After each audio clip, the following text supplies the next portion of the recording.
¿Quieres una vida fructífera? ¿Quieres una vida abundante? ¿Quieres una vida exuberante? ¿Quieres una vida plena? Permanece en Cristo. El asunto es que no entendemos qué quiere decir permanecer en Cristo. ¿Qué es permanecer en Cristo? Tendrías que leer todo el Evangelio de San Juan para entender la expresión permanecer en Cristo. ¿Qué quiere decir permanecer en Cristo? San Juan capítulo 16. Mi texto en sí es el versículo 8, pero he pedido que coloquen desde el versículo 4 en adelante. En realidad, para entender lo que quiere decir Juan 16, 8, tendríamos que leer también el capítulo 15. El capítulo 15 sucede cuando ya se estaba acercando el momento de la muerte de Cristo. Ya se estaban dirigiendo Jesús y sus discípulos hacia el Calvario. Y entonces pasaron una tarde, medianoche, así pasaron por las chacras de los plantíos de uvas. Y Jesús les dio la gran ilustración de la vid. Y les dijo, permaneced en mí y yo permaneceré en ustedes. Así como el ramo, el pámpano no puede llevar frutos si no permanece en la vid, vosotros también nunca llevaréis frutos si no permanecéis en mí. Yo soy la vid, dijo Jesús, ustedes los pámpanos. El que permanece en mí y yo en él, ese lleva mucho fruto. Y con esas palabras Jesús nos dio el secreto de una vida victoriosa. ¿Quieres una vida fructífera? ¿Quieres una vida abundante? ¿Quieres una vida exuberante? ¿Quieres una vida plena? Permanece en Cristo. El asunto es que no entendemos qué quiere decir permanecer en Cristo. ¿Qué es permanecer en Cristo?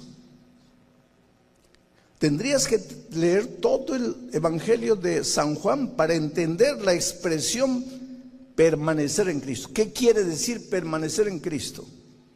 Porque si Cristo dijo, si tú permaneces en mí, vas a ser victorioso, vas a tener frutos, el pecado no te va a derrotar, vas a ganar muchas almas, vas a ser feliz, vas a tener un hogar feliz, hijos felices.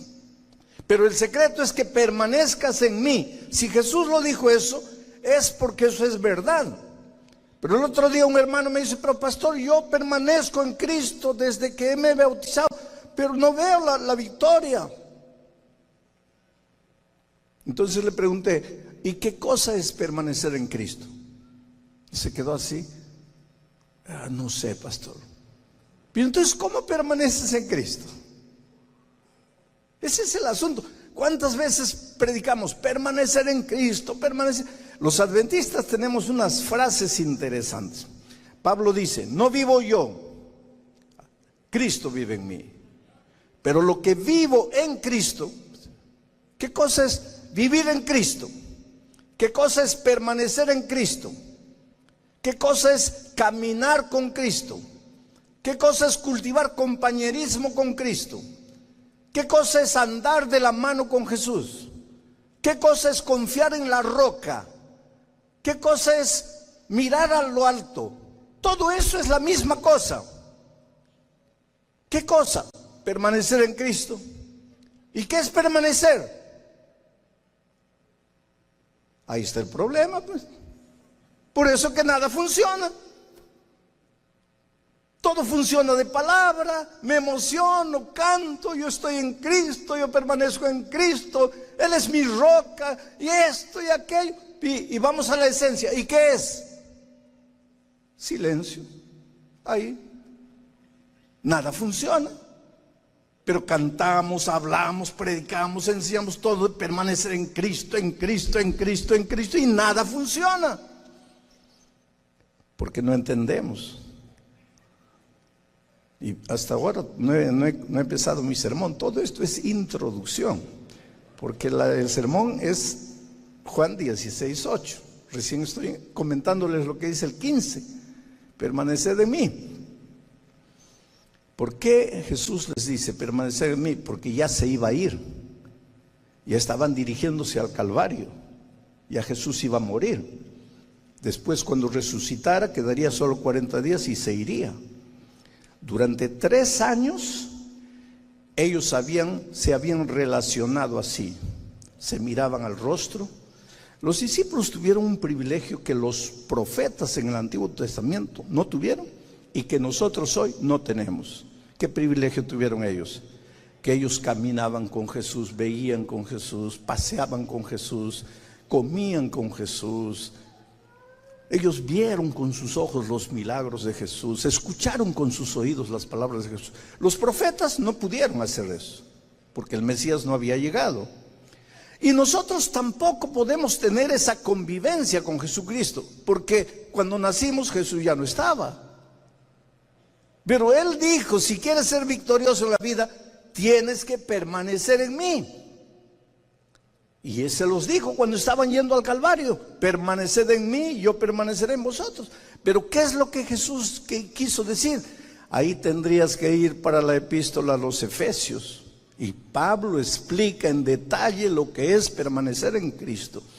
Y básicamente, permanecer en Cristo, andar con Cristo, caminar con Cristo, tomar la mano de Jesús y caminar con Él, permanecer en la roca, edificar en la roca. Todo eso, básicamente, de acuerdo a la epístola a los Efesios, son 3 cosas. Orar en todo tiempo, estudiar la Biblia todos los días y traer a una persona para Cristo. Cuando tú haces esas 3 cosas, oras en todo tiempo, estudias la Biblia todos los días, aunque no tengas ganas de leer la Biblia. Y cuando vas y buscas a una persona y la traes a Jesús, cuando haces esas 3 cosas, estás permaneciendo en Cristo, estás edificando en la roca, estás viviendo en Cristo, estás caminando con Él, estás andando de la mano con Jesús. Pero cuando haces esas 3 cosas, ahora si tú cantas media hora en pie, Señor, yo permanezco en ti, yo confío en la roca que es más alta que yo, lloras, te emocionas, pero no oras, no estudias la Biblia y no sales a buscar a una persona para Cristo, pues no permaneces en nada. Todo es boca, palabra, palabra, palabra, pero en la realidad no permaneces en nada. Y es por eso que la victoria no aparece, es por eso que los frutos no aparecen. Pero ahora, con ese contexto, vamos a entender lo que dice a partir del versículo 4. Jesús les dice, porque todo esto que yo les dije se los dijo en el capítulo 15, ahora entramos al 16. En el versículo 4 les dice a sus discípulos: mas os he dicho estas cosas para que cuando llegue la hora. ¿A qué se está refiriendo ahí cuando dice para que cuando llegue la hora? ¿A qué hora se está refiriendo? Que me vaya, para que cuando llegue la hora, para que cuando yo me vaya, os acordéis de que ya os lo había dicho. Mira cómo el maestro dice: les estoy diciendo ahora, para que cuando yo me vaya, ustedes se recuerden lo que yo les he dicho cuando estaba con ustedes. Y sigue diciendo: esto no os lo dije al principio, porque yo estaba con vosotros. ¿Para qué necesitaba hablarles de qué significa permanecer en Cristo, andar en Cristo? ¿Para qué necesitaba hablarles del Espíritu Santo si yo estaba con ustedes? No necesitaba. Siguiente versículo, porque es del 4, después viene el 5, ahí. Pero ahora, miren, voy al que me envió. Está hablando de su ida. Pero ahora voy al que me envió, y ninguno de ustedes me pregunta: ¿a dónde vas? Versículo 6.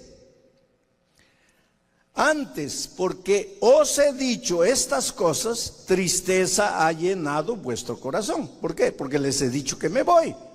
Pero ¿por qué tienen que entristecerse? Si ya les he dicho que me voy, pero no me voy. Ahí los discípulos se quedan medio confundidos. ¿Cómo es? ¿Te vas o no te vas? Y Jesús le dice, me voy, pero no me voy. Pero Señor, explícame mejor, ¿te vas o no te vas?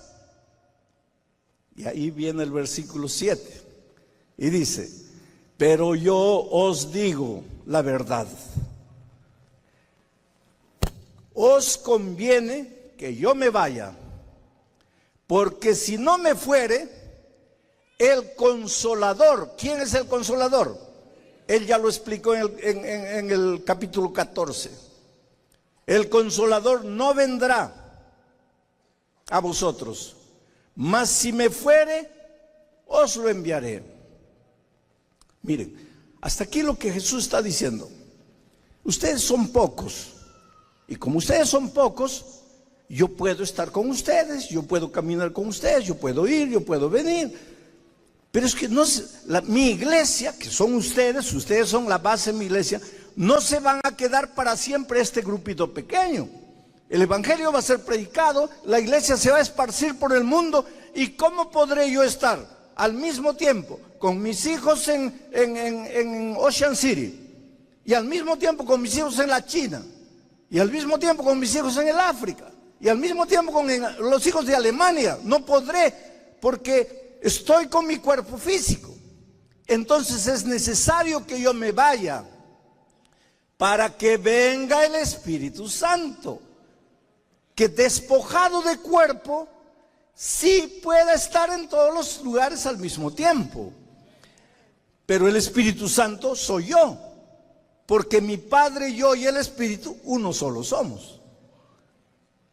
Y entonces les explica ahora el versículo 8. Y cuando Él viniere, ¿de quién está hablando? Del Consolador, del Espíritu Santo. Y cuando Él viniere, os convencerá de pecado, de justicia y de juicio. O sea, Jesús les está explicando lo que va a suceder cuando llegue el Espíritu Santo. Sabes que entender el tema del Espíritu Santo es una de las cosas más difíciles. Y yo creo que ahora sí que el enemigo no quiere que entendamos, porque el día que entendamos qué cosa es el Espíritu Santo y cómo trabaja el Espíritu Santo, va a haber una revolución espiritual en la iglesia y Cristo va a volver. Desde que yo era niño, mi madre tenía una oración. Había dos oraciones de mi madre que me asustaban a mí de niño, porque yo la escuchaba orar a mi madre. Mi madre, una mujer de oración. Benditas las mujeres y los hombres de oración. Mi madre tuvo 9 hijos, los 9 están en la iglesia, casados con gente de la iglesia, nietos, todos en la iglesia, casados con gente de la iglesia, bisnietos, todos en la iglesia. No hay uno que haya salido. Gracias a la madre que ya descansa, pero que fue una mujer de oración, oración, oración. Pero había 2 oraciones de ella que me asustaban a mí cuando niño. Una era cuando decía, Señor, cúbreme con tu manto blanco de justicia. Pues yo, pues niño, miraba al cielo, ¿a qué hora cae el manto? Porque ella decía, cúbreme con tu manto. Pues yo no entendía, yo era un niño. Y ese manto, y el manto no aparecía. La otra oración de ella que me dejaba así medio confundido era que ella decía, Señor, éncheme de tu Santo Espíritu. Y yo imaginaba a mi madre como un globo que se iba hinchando, hinchando, y se iba al cielo. ¿Qué cosa es el Espíritu Santo? ¿Cómo trabaja el Espíritu Santo? Desde que yo soy niño, me acuerdo a los hermanos todos orando, haciendo vigilia, haciendo ayuno y diciendo así, Señor, danos la lluvia tardía del Espíritu Santo. Señor, mándanos la lluvia tardía, mándanos la lluvia tardía, mándanos. Y cuando llegué a grande y fui a la facultad de teología y empecé a estudiar la Biblia y el Espíritu de profecía, llegué a una conclusión. Cuanto más nos limitemos a pedir lluvia tardía, cuanto más pidas lluvia tardía, la lluvia tardía nunca va a venir. ¿Qué? Entonces no tenemos que pedir, tenemos que pedir. Pero es que hay que entender qué cosa es la lluvia tardía. Y voy a hacer un ejemplo para que ustedes entiendan. Vamos a hablar de la construcción de un edificio. La lluvia tardía es el acabado del edificio. La pintura, las lámparas. Esa es la lluvia tardía, el trabajo final, el acabado. Pero antes del acabado, tiene que ser hecho el otro trabajo. La edificación, las columnas, las paredes, lámparas, la energía eléctrica, todo eso es el acabado. En el Espíritu Santo, la lluvia tardía es el acabado y la lluvia temprana es la edificación de las paredes, de las columnas.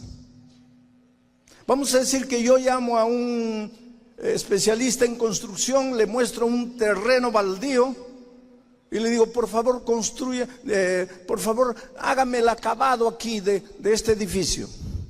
Y el constructor me va a mirar medio extraño. ¿Acabado dónde? Aquí, en este edificio. Pero ¿cómo le voy a hacer acabado si no hay nada? Cuando tú le dices a Dios, Señor, mándame la lluvia tardía, le estás diciendo, hágame el acabado. Pero ¿dónde te va a hacer el acabado? Primero te tiene que dar la lluvia temprana. No te atrevas a pedirle la lluvia tardía si no le has pedido la lluvia temprana. Pero entonces ahí viene la confusión. Muchos dicen, pero pastor, la lluvia temprana ya cayó en el Pentecostés. Es que ahí está la confusión. Cuando hablamos del Espíritu Santo, tenemos que hablar del Espíritu Santo en la historia de la iglesia. Y hablando de la historia de la iglesia, la lluvia temprana ya vino en el tiempo de Pentecostés. Y la lluvia tardía vendrá en nuestros días. Eso es en la historia de la iglesia. Pero tú no eres historia. Tú eres experiencia. Tú eres gente. Tú eres ser humano. Entonces, en tu vida, para que la lluvia tardía pueda venir, primero tiene que venir la lluvia temprana. Pero ya vino el Pentecostés. Es para los tiempos de ellos. Pero en tu experiencia no vino.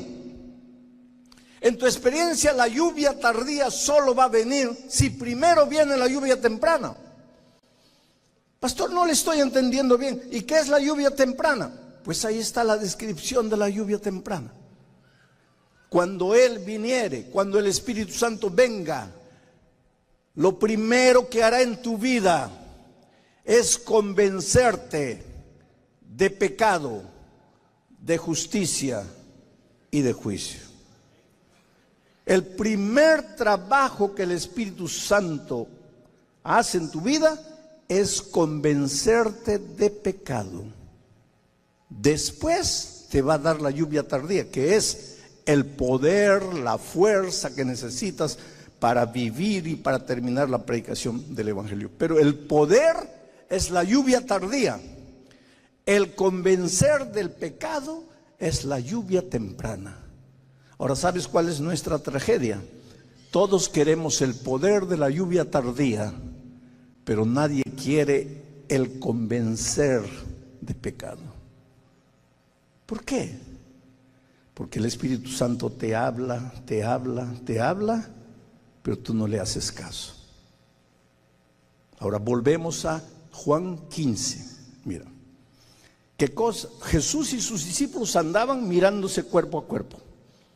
Pero Él dijo, yo me voy.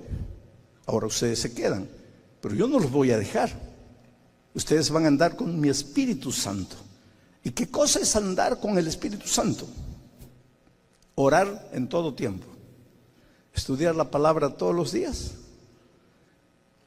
Y traer una persona para Cristo. Porque a través de su palabra, ¿te acuerdas que ese versículo que dice, entonces oirás atrás de ti palabra que dirá qué cosa. Este es el camino, andan en él. A ver, mira atrás de ti, ¿quién está? El otro hermano, pero no está hablando de eso. Cuando tú vivas caminando por la vida, vas a oír la voz del Espíritu diciéndote, este es el camino. Te estás metiendo a un lugar a donde no debe entrar un cristiano, ahí el Espíritu te va a decir, epa, ¿a dónde estás ahí? ¿A dónde estás yendo? ¿A dónde estás yendo? Ahí tú paras. Esa voz es la voz del Espíritu que se manifiesta a ti a través de la palabra escrita. En la palabra escrita Dios te muestra lo que debes hacer, lo que no debes hacer, cómo debes vivir, qué debes vestir, qué no debes vestir, a dónde debes ir, a dónde no debes ir. El problema nuestro, querido, es que nosotros pensamos que convencer de pecado es convencer de adulterio, de asesinato, de robo a mano armada, de secuestro, de tráfico de drogas, porque para nosotros pecado es eso. Pero cuando la Biblia dice convencer de pecado, es convencerte de las cosas que no están andando bien en tu vida. Y todos los días el Espíritu trabaja en tu corazón tratando de mostrarte el camino. Te voy a contar una experiencia personal, solo para que tengas una idea. Yo soy pastor, tengo 4 hijos, vivo en Brasil, trabajé en la ciudad de San Pablo muchos años. La ciudad de San Pablo es una ciudad que en este momento tiene aproximadamente unos 15 millones de habitantes. Tú para atravesar la ciudad de San Pablo de punta a punta te llevaría un día con el tránsito infernal que tiene la ciudad. Una ciudad gigantesca, una metrópoli. Yo iba a predicar una noche en una iglesia de un barrio de la periferia. Para poder llegar ahí me tomaría, la predicación era a las 8 de la noche, pero para llegar ahí con tiempo yo tenía que salir por lo menos a las 5 de la tarde, si no, no llegaba, con el tránsito a esa hora, el rush. Entonces mis hijos eran así adolescentitos. Le digo a mi esposa, mira, ¿ustedes quisieran acompañarme a la iglesia? No, sí, vamos. Muy bien, entonces vamos a salir a las 5 de la tarde. Listo, combinado. A las 5 yo ya estaba arreglado, todo, me fui al carro. Salió uno, salió otro, 5 y 5, 5 y 10, sale el otro, 5 y 15, pues sale la esposa, pobrecitas las esposas, ¿no? Porque nosotros salimos y ya está, pero la esposa tiene que apagar el horno, verificar el gas, apagar la luz, pues, ¿qué sería de nuestra vida sin las esposas, no? Nosotros salimos y chao, pero ellas más cuidadosas pues verifican todo. Pero hasta la esposa salió y faltaba uno de los hijos.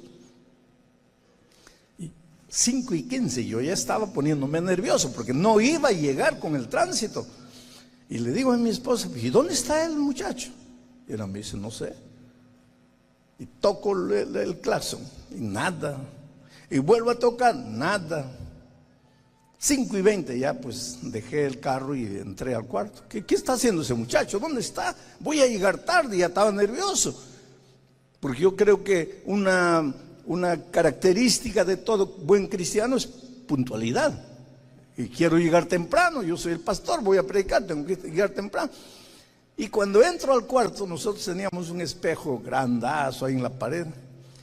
Él sin camisa, 4 camisas en la cama y él combinando, a ver esta camisa, ¿cuál es la que combina mejor con el pantalón? Esta, se sacaba, se probaba. El papá desesperado para atravesar la ciudad y llegar a tiempo a la predicación. Y él probando camisa. Ahora, yo no le dije nada, yo nunca fui de esos de agredir así, nada, pero agarré la primera camisa que estaba a mi mano, por coincidencia era la que menos combinaba con el pantalón. Se la coloqué en la mano y dije, hijo, es esta y va a ser en el carro porque ya no tenemos tiempo. Y los hijos saben cuándo no es momento de discutir con el papá.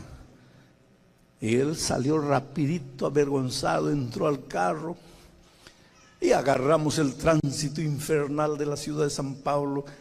Y ahí los semáforos y esto, y de repente miro por el retrovisor y el pobre estaba llorando atrás. Y entonces ahí viene, mira, el Espíritu Santo.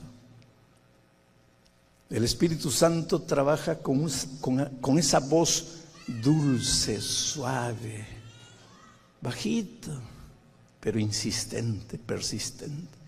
Ahí viene el Espíritu y me dice, pídele perdón. Pero ahí pues el bullón natural, allá en Perú le decimos el indio, en Alemania le dicen el alemán, en México le dicen ¿cómo decir? El chapaneco, el zapatista.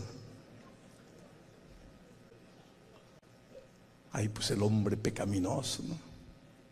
Comienzo a discutir. Esa vocecita que dice pídele perdón, ¿es la voz de quién? Del Espíritu Santo. ¿Para qué sirve el Espíritu Santo? Para convencer de pecado. Pero ¿qué pasa conmigo? Comienzo a discutir con la voz del Espíritu, porque le digo, ¿por qué tengo que pedirle perdón? Yo no le he hecho nada. A final de cuentas, ¿quién está equivocado? ¿Él que está probando camisa o yo que voy a predicar? ¿Quién está? A ver, dime, ¿quién está equivocado? Pero con el Espíritu no se discute, porque el Espíritu viene y dice, tú puedes argumentar lo que quieras, pero tu hijo está llorando. Y si está llorando, has hecho algo que no debías hacer. Pídele perdón. ¿Pero por qué? Si yo le pido perdón, se va a acostumbrar y me va a hacer llegar siempre tarde. Y la voz del Espíritu, tú puedes decir lo que quieras, pero has hecho mal. Pídele perdón. No le voy a pedir. Y pues esa lucha entre la voz del Espíritu y mi propia opinión me llevó hasta la iglesia. Y cuando llegamos a la iglesia ya estábamos atrasados realmente, ya habíamos llegado tarde. De tal manera que un anciano ahí en la puerta, cuando llego, me dice, pastor, yo estaciono su carro, usted ya vaya adentro que lo están esperando.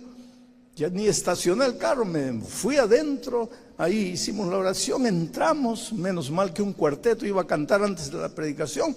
Cuando el cuarteto estaba cantando, yo me incliné para orar. ¿Y cuál es la oración que hago? Dios mío, dame el poder del Espíritu esta noche para la predicación. Y ahí sentí esa voz aquí. Qué bonito. Desde que salimos de la casa te estoy dando la lluvia tardía. Perdón, te estoy dando la lluvia temprana, pero eso no te interesa, ¿no? ¿Para qué lluvia temprana? Lo que tú quieres es poder, ¿no? Qué bonito poder.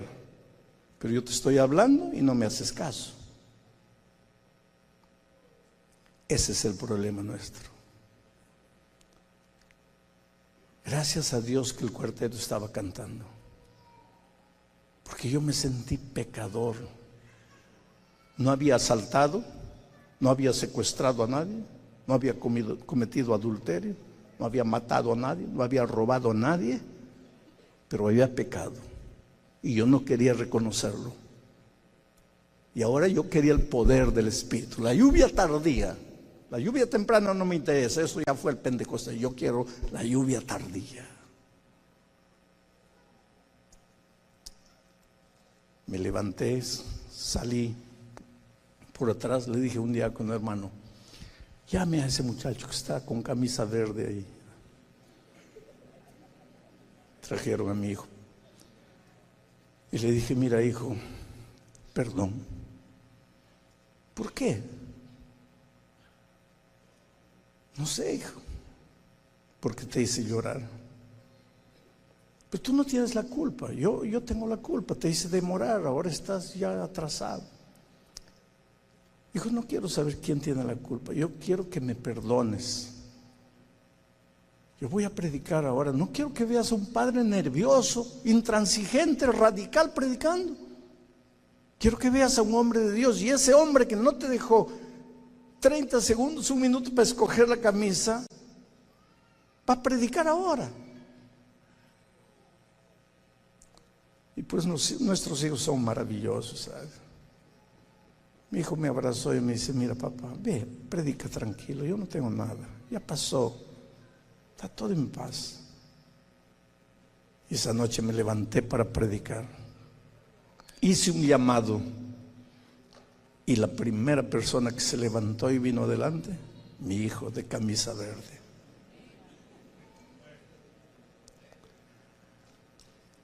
Sí, mi hermano, amén. Pero cuando peleas con la esposa y llega la noche y tú te acuestas mirando al oriente y ella mirando al occidente, y el Espíritu viene y le dice: pídele perdón. Y tú le dices: ¿por qué? Ella gastó más de lo que tenía que gastar. Ahí el pobre espíritu se va donde ella. Mira, ya vi que él no te va a pedir perdón, pídele tú. ¿Por qué? Yo no hice nada, fue él que me gritó. Ahí el pobre espíritu vuelve: oye, ella no quiere, pídele tú. No, yo no, ella se va a acostumbrar. Ahí el pobre espíritu: mira, él no quiere, ve tú. No, yo no. Al día siguiente, sábado, vienes a la iglesia y los dos arrodillados: Señor, mándanos la lluvia tardía del Espíritu. ¿Qué lluvia tardía quieres? La lluvia tardía es una consecuencia, es un resultado, es el acabamento, el acabado. Pero la lluvia temprana quiere edificar, construir el edificio, y tú no dejas.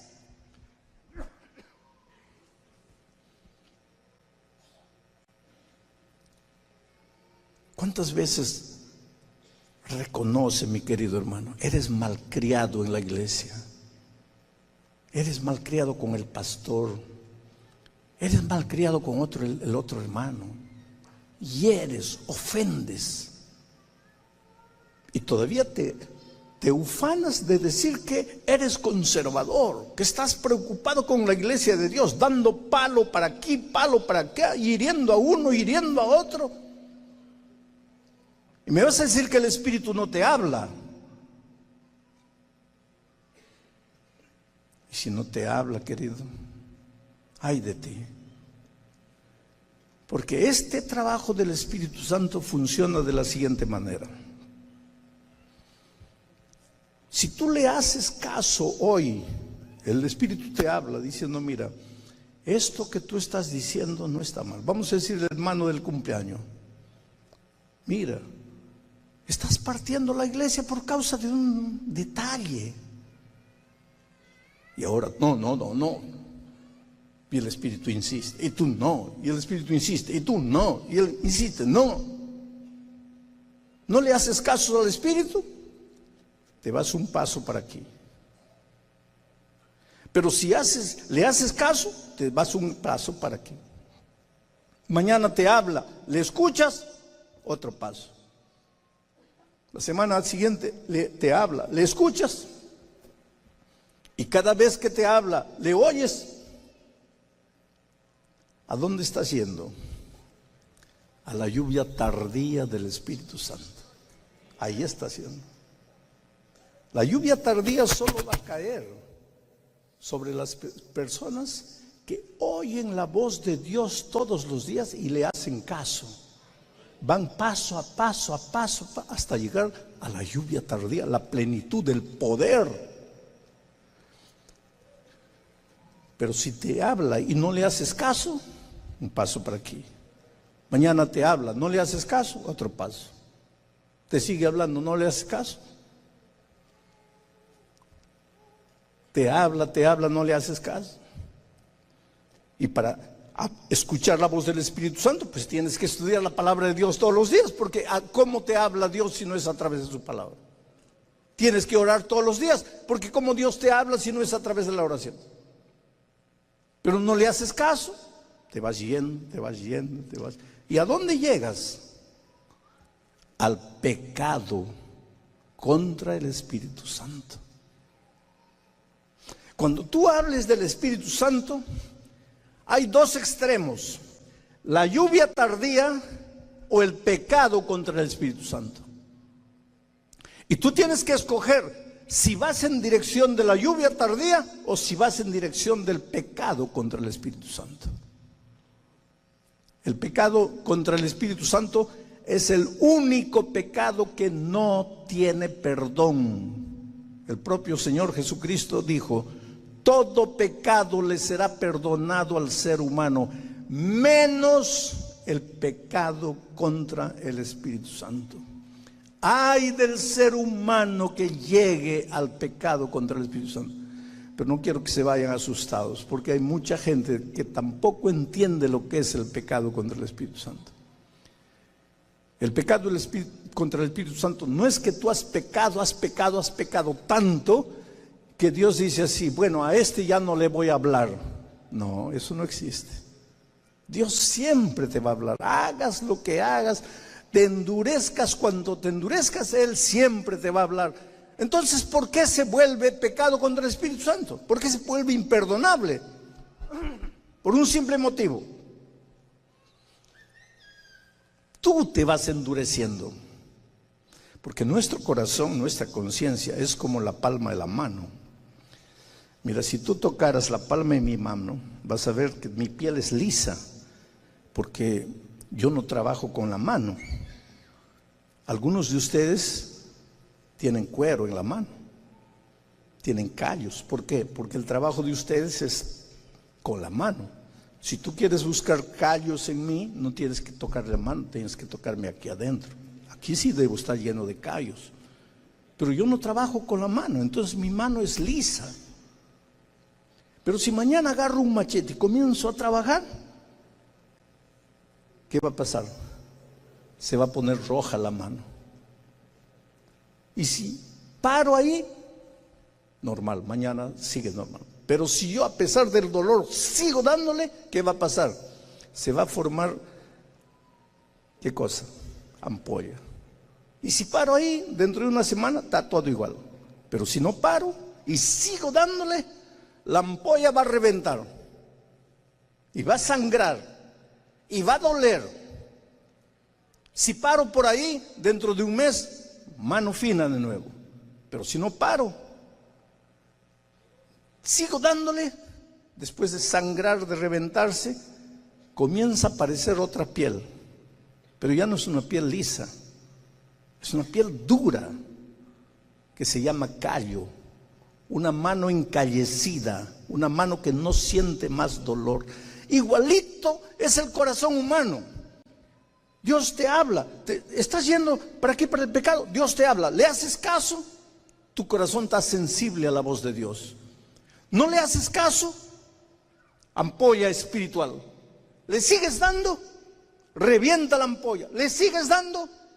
Sangra. ¿Le sigues dando? Comienza a aparecer el callo espiritual.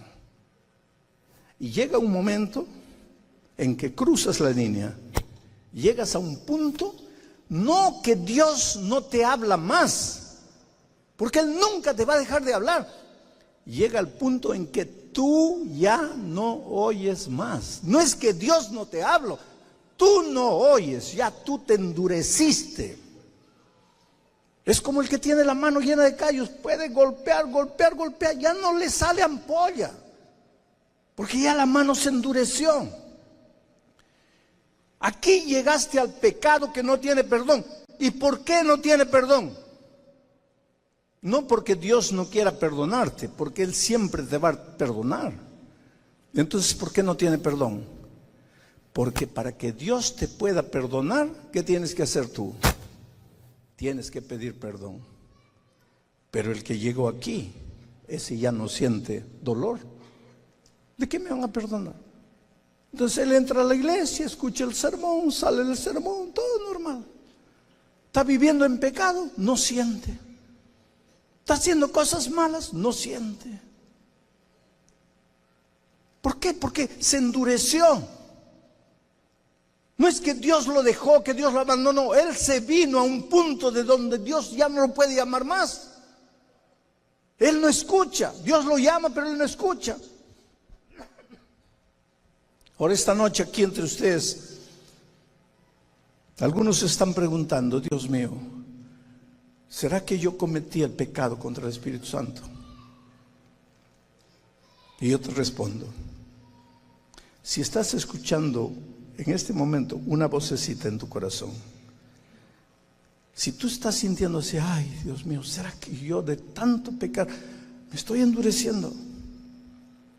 Si te preocupas así, es porque todavía no has cometido el pecado contra el Espíritu Santo. Porque si hubieras cometido, ya no sentirías eso que estás sintiendo. Si estás sintiendo, es que Dios todavía te habla. Pero si sigues así, vas a llegar al punto en que Dios se va a seguir hablando, pero tú ya no vas a oír. Te voy a contar una historia. Yo trabajé en la selva, entre los indios de la tribu Ashaninka, la tribu Campa, allá en mi país. Y pues caminaban noches, días ahí por la selva. Entonces los indios un día me dijeron, mire pastor, si un día usted se pierde en la selva y no logra encontrar el camino y tiene que pasar la noche en la selva, no hay problema, pero cuando usted ya calcula que no va a llegar antes que se oscurezca, busque leña, ramos secos, hojas secas, y busque un nido de un pajarito y haga una fogata. Porque cuando usted tiene fuego en medio de la selva, primero, tiene el calor del fuego. Segundo, el fuego y el humo ahuyentan los mosquitos, va a poder descansar tranquilo. Y tercero, el fuego ahuyenta las fieras, las serpientes, te está seguro. El fuego es su seguridad. Entonces, si tiene que pasar una noche en la selva, haga fuego, haga una fogata y duerma ahí. Y una noche me sucedió eso. Y entonces fui buscando leña, ramas secas, hojas, amontonando ahí para mi fogata. Un nido. ¿Por qué un nido de pajarito? Porque los pajaritos construyen su nido con un material que es un material inflamable, es el material más fácil de agarrar fuego. Entonces tú agarras el núcleo del fuego con eso, le echas una hojita, un palito chiquito, otra hojita, otro palito chiquito, una rama mayor, otra rama mayor, otro tronco mayor, tienes el fuego. Entonces un día tuve que hacer eso y no había problema. Saqué mi mochila y busqué el fósforo, que siempre cargaba mi fósforo. Pero sucede que esa noche, ese día, había sudado tanto y con el sudor la tela de la mochila se mojó. Y cuando agarré el fósforo estaba húmedo. Entonces cuando llegué, junté todo el material, llegó el momento de prender. Primer palito, se apagó, no funcionaba. Segundo, fui usando todos los palitos y ninguno funcionaba. Me quedaba 3, me comenzó a asustar. Porque si esos 3 no me funcionaban, ¿cómo iba a pasar la noche en la selva oscura? Tú nunca has pasado, tú no tienes idea de lo que es pasar una noche en la selva. Hice una oración y comencé. El tercero se perdió. El segundo se perdió. Y me quedaba el último. Y ahora, de ese palito dependía o mi seguridad esa noche o mi desesperación esa noche. Ese era mi palito salvador.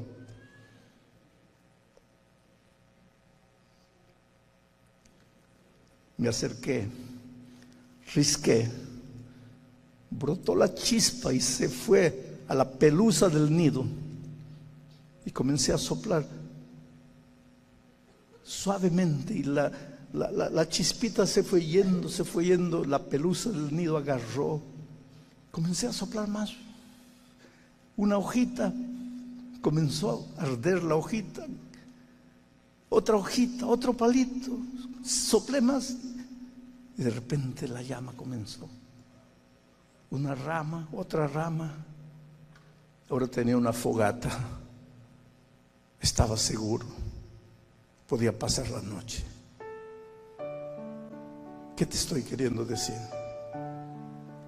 Si tú has jugado con el Espíritu Santo mucho tiempo, si el Espíritu te ha hablado y tú no le has hecho caso,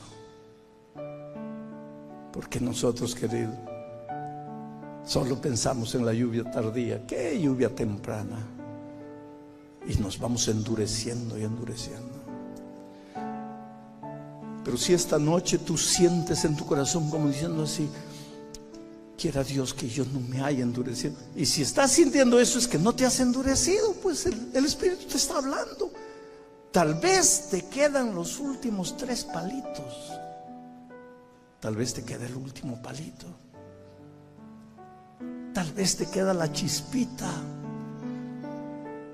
Agárrate de esa chispita. Porque si se te apaga, estás perdido para siempre. Agárrate de esa chispita. Es tu salvación. Yo sé que esta noche a muchos de ustedes la voz del Espíritu Santo les habla clara y sonora. A otros menos. A otros menos. A otros mucho menos. Agárrate de la voz del Espíritu. Dile: Señor, yo no quiero jugar más con el Espíritu. Yo quiero oírte, yo quiero obedecerte, yo quiero hacerte caso. Que este sea el punto de partida de una nueva experiencia. Hoy es el día de buena nueva. Hoy es el día de salvación. Oh querido, Dios te ama. Dios quiere que cuando Jesucristo vuelva tú estés en el grupo de los redimidos. Por eso la Biblia es un libro de llamado. Te llama, te llama, te llama. Es una invitación a la entrega, a la reconsagración. Tú no eres nada sin Cristo. Tú no eres nada sin la voz y sin el trabajo del Espíritu. Y el Espíritu te está llamando. Yo te voy a hacer una invitación en el nombre de Jesucristo. Si quieres decirle a Jesús esta noche: Señor, por favor háblame, sígueme hablando, no dejes de hablarme y ayúdame a obedecerte, a oír tu voz y a caminar con pasos firmes hacia la lluvia tardía. No quiero ir hacia el pecado contra el Espíritu Santo. Señor, háblame.